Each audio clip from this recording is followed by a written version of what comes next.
Something I was wondering, Rory, do you know, like something like a heap leach or like, for instance, like an overland conveyor? Someone's supposed to drive along that. And of course, there's technology that's coming out that should replace someone having to drive along and all that sort of thing. But is this like these tailings dams or heap leach or any of these, you know, the roadways or the open pits?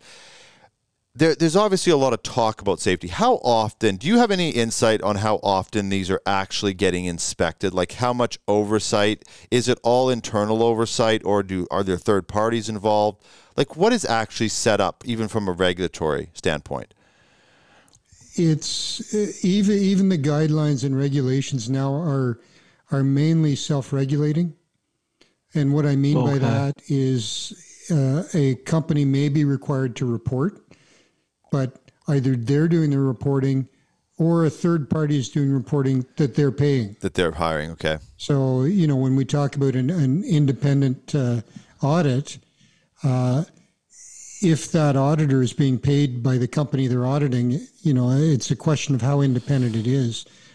And it changes from jurisdiction to jurisdiction. Like the ICMM, the International Council of Metals and Minerals, has established a guideline for tailings management. But that's a guideline. It's not legislated. It's supported and committed to by a number of groups. The World Gold Council also has their guidelines. And then there's local legislation as well. So it's a real mix, and they're trying to look at how this can all be consolidated. But to date, it's you try to choose which group you comply with. Right. Depending on where you are, it means different things.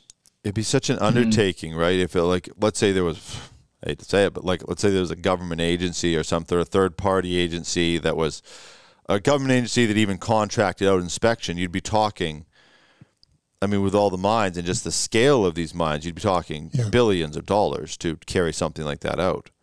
Well, when legislation was tabled to legislate some of these things for Canadian mining companies, the reality is that many of these mining companies have operations in different countries. Yeah. So then you begin to question, does Canadian law apply to a mine in Mexico just because the owner is a Canadian company? Right. So across jurisdiction, it gets complicated. I mean, in Canada, if a Mexican company or if Mexican legislation was governing one of our local mines, we wouldn't like that. Right. No. So how do you make these truly international standards?